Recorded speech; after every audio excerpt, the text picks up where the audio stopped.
دنیا کی 7ویں جوہری قوت اور 6ٹی بڑی آبادی والے ملک میں 25 کروڑ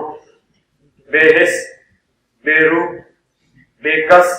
اور بے بس انسان بستے ہیں کہ 1 نمبر کے مسلمان ہیں لیکن پہلے درجے کے گھٹیا انسان. کسی کے ناحق قتل پر احتجاج و ماتم لازم ہے تو آئیں ماتم کرتے ہیں قتل انسانیت پر کہ ہمارے وزراء پی سی ہوٹل میں 5 کروڑ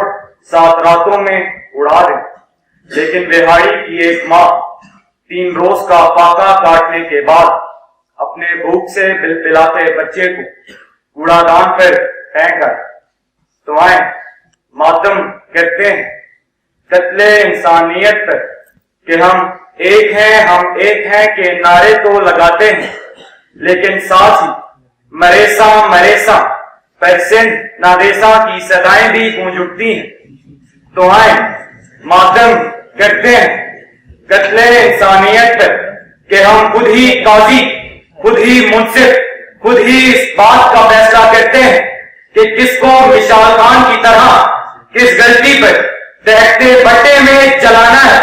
اور کس کو کس جرم پر درخت کے ساتھ پھانسی دینی ہے.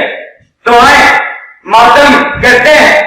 قتل انسانیت پر کہ ریمن ڈیوس آ کے ہمارے ملک کے کسی بھی نوجوان کو بلا جواز قتل کر دے اور ہم اسے پتھر بند گاڑی میں بٹھا کے پھولوں کے ہاتھ پہنا کر اسی کے ملک چھوڑا ہے. تو آئیں ماتم کرتے ہیں قتل انسانیت پر کہ امریکی پاپائی سیلر مین اور ہندی چھوٹا بھیم دیکھنے والے بھی آج نو مور کے نعرے لگا کے پھرتے ہیں. تو آئیں ماتم کرتے ہیں قتل انسانیت پر کہ قوم کی بیٹی عافیہ صدیقی اغیار کی جیلوں میں آزادی کی دعائیں مانگتی ہے اور ہم انہیں اغیار کی دی ہوئی امداد سے ملک چلاتے ہیں. تو آئیں ماتم کرتے ہیں قتل انسانیت پر کہ قرآن کے صفحات کو ردی کی ٹوکری میں بیچنے والے آج بڑی بڑی گاڑیاں ہٹ کر اسلام زندہ باد کی صدا لگاتے ہیں. تو آئیں ماتم کرتے ہیں قتل انسانیت پر کہ ملک معظم میں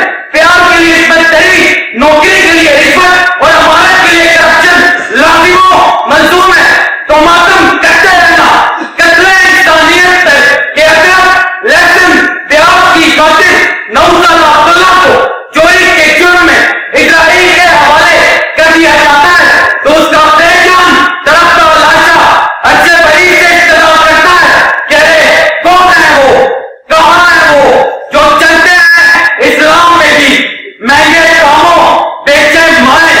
خوش سالار بھی کہ بیچ کے بیٹھے ایمان سارے خوش خریدار بھی کہ کچھ تو سستا ملتا ہے ملک پاکستان میں بھی